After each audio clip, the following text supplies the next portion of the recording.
နေရပြောနေတဲ့ဘူကီနာဖာဆိုနိုင်ငံနဲ့သမ္မတအီဘရာဟင်ထရော်ရီအကြောင်းအပိုင်းနှစ်ဖြစ်ပါတယ်ဆိုတော့သူသမ္မတဖြစ်လာတဲ့အချိန်မှာသူကပြင်သစ်အစိုးရကိုကန်ထုတ်လိုက်တယ်ပြင်သစ်စစ်တပ်ကိုလည်းကန်ထုတ်လိုက်တယ်နိုင်ငံထဲမှာရှိတဲ့လူပြူတွေပိုင်တဲ့ corporation တွေအားလုံးကိုလည်းကန်ထုတ်လိုက်တယ်အဲ့လိုလုပ်လိုက်တော့သူဘာများဆက်လုပ်မလဲဆိုပြီးတော့မဟာမိတ်အသစ်ရှာခြင်းတဲ့နိုင်ငံတွေကသူ့ကိုချင်းကပ်လာတယ်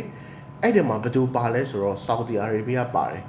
ဆော်ဒီအာရေဗျသူ့ကိုဘာကမ်းလှမ်းလဲဆိုတော့ဒီဆာဟာရာဒေသကအစ္စလမ်သာသနာထွန်းကားတယ်ဘူကီနာဖာဆိုကလည်းအစ္စလာမစ်နိုင်ငံလို့ပြောလို့ရတယ်မွတ်စလင်လူဦးရေများတယ်အဲ့တော့ဆော်ဒီအစိုးရကဘာကမ်းလှမ်းလဲဆိုတော့မင်းကပလီအလုံး200စောက်ပေးမယ်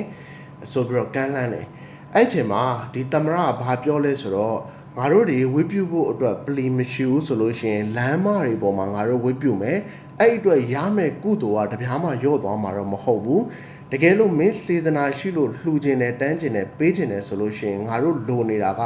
ဆေးရုံတွေကျောင်းတွေ infrastructure တွေလူမှုအခြေပြုတဲ့အဖွဲ့အစည်းတွေရုံးဆိုင်ဖို့အတွက်လိုအပ်တဲ့ရုံးခန်းတွေဖြစ်တယ်ရေတွင်းတွေတူးဖို့လိုတယ်လမ်းတွေတရားတွေဖောက်ဖို့လိုတယ်မင်းကူညီခြင်းတပါဆိုလို့ရှိရင်ပလီအလုံး200လာစောက်မပေးနဲ့ငါ့ကိုအခုပြောတဲ့ infrastructure တွေပဲစောက်ပေးဆိုပြီးတော့ဒီသမ္မတကပြန်ပြောတယ်တကယ်တော့ဒီစကားသူပြန်ပြောလိုက်တယ်ဆိုတော့သူစေတနာကတိုင်းပြည်ပေါ်မှာဘယ်လောက်ကြီးလဲဆိုတော့အတိုင်းသားမြင်နေရတယ်တကယ်ဆိုလို့ရှိရင်သူဒါကိုလက်ခံလိုက်လို့ရတယ်ပလီအလုံး200ကိုဖြစ်တယ်လို့စောက်ပြီးတော့ပိုတဲ့ဘတ်ဂျက်ကိုသူ့အိတ်ထဲထည့်လိုက်လို့ရတယ်သို့မဟုတ်လဲသူတခြားနီးလန်းတွေဖန်တီးပြီးတော့ဒီပမာဏတစ်ခုကိုသူ့အိတ်ထဲကိုထည့်လိုက်လို့ရတယ်သူ့ကိုကျိုးစီးပွားအတွက်သူသုံးလိုက်လို့ရတယ်ဒါပေမဲ့သူမသုံးခဲ့ဘူးမသုံးဘဲနဲ့တကယ်လှုပ်ချင်လားကူညီချင်လားတိုင်းပြည်ရဲ့လိုအပ်တဲ့နေရာတွေမှာလာကူညီဆိုတဲ့စကားကိုသူပြောခဲ့တယ်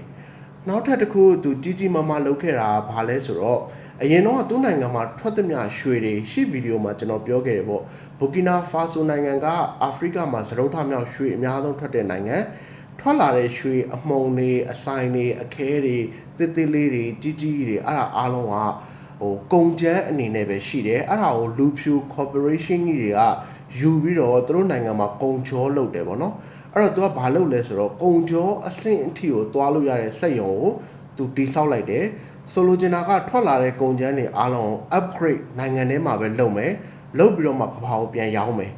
ဆိုတော့သူတို့ကဒုတိယတန်းစားရွှေတွေမဟုတ်တော့ဘူးပထမတန်းစားဖြစ်တဲ့အထိကိုစူးစမ်းပြီးတော့လုပ်မယ်လုပ်ပြီးတော့အဲ့ရရတဲ့အမြတ်ကိုမျိုးမျိုးမြတ်မြတ်တိုင်းပြည်တိဆောက်ရေးမှာသုံးမယ်ဆိုတော့စေတနာကိုအတိုင်းသားမြင်နေရတယ်နောက်တစ်ခုသူလုပ်ခဲ့တာကဘာလဲဆိုတော့ကမ္ဘာဘဏ်တို့ IMF လို့ခေါ်တဲ့ဒီငွေကြေးအဖွဲ့အစည်းတွေရှိရနေပြီးတော့အာဖရိကရဲ့ဆင်းရဲတဲ့နိုင်ငံတွေကပတ်စံယူရတယ်တကယ်တော့အဲ့အဖွဲ့အစည်းတွေကသက်ဆိုင်ရာအစိုးရတွေကိုကြိုးကွင်းစွတ်ပြီးတော့ဒီလူဖြူတွေကလိုသလိုကစားတဲ့အဆင့်ထိရောက်သွားအောင်လို့ဖန်တီးထားတဲ့အဖွဲ့အစည်းတွေအချိန်မျိုးသူတို့ရှေ့ကပတ်စံယူထားရင်သူတို့ခိုင်းသမျှသူတို့ပြုသမျှကိုနုရတယ်ဆိုတော့အနေထားကိုရောက်သွားနိုင်တယ်အဲ့တော့သူကဘာလုပ်လဲဆိုတော့ဒီအဖွဲ့အစည်းတွေကိုအားမကိုးပဲနဲ့ကိုတူကိုထားစနစ်ကိုတိဆောက်ခဲ့တယ်ဘယ်လိုလုပ်လဲဆိုတော့သူကဥမာသူ့နိုင်ငံသားတွေကခရမ်းကျင်ဒီ socks ကိုစားရအောင်အရန်ကြိုက်တယ်ကြိုက်တော့ဘာလုပ်လဲဆိုတော့ခရမ်းကျင်ဒီ socks ကိုအရင်တော့သူကနိုင်ငံအပြင်ကနေပြီးတော့တင်သွင်းရတယ်အဲ့တော့သူကသူ့နိုင်ငံသားတွေကိုဘာပြောလဲဆိုတော့မင်းတို့မှာပတ်စံတစ်ချက်ပဲရှိတယ်တစ်ချက်ထက်တကြက်မရှိဘူးငါးမှုပဲရှိတယ်ဆိုလဲငါးမှုထက်နိုင်ငံသားတွေရဲ့ပတ်စံကိုထည့်ခိုင်းပြီးတော့စက်ရုံတွေကိုတိဆောက်တယ်အဲ့ရနေပြီးတော့ခရမ်းကျင်ဒီ socks တွေကိုထုတ်တယ်ထုတ်တဲ့ဟာကိုတိုင်းပြည်ထဲမှာပဲပြန်ရောင်းတယ်ရလာတဲ့အကျိုးအမြတ်တွေကိုအခုန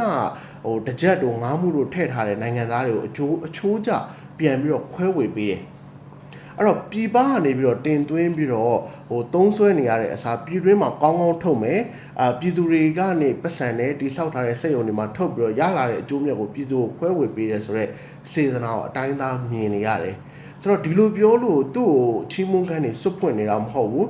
သူမကောင်းတဲ့အပိုင်းလေးတွေလည်းရှိတယ်သူ propaganda တွေကိုစွတ်လုံနေတဲ့အပိုင်းတွေကိုလည်းကျွန်တော်တို့တွေ့ရတယ်ဒါပေမဲ့သူ့ရဲ့စေတနာတွေကသူ propaganda လုပ်နေတာတွေထက်လက်ရှိမှာတော့ပိုသာနေတယ်ဆိုတော့ဒါကတော့ဘူကီနာဖာဆိုနဲ့သမ္မတအီဘရာဟင်ထရော်ရီကြောင့်အပိုင်း2ဖြစ်ပါတယ်သိချင်တာရှင် comment မှာမေးခဲ့လို့ရပါတယ်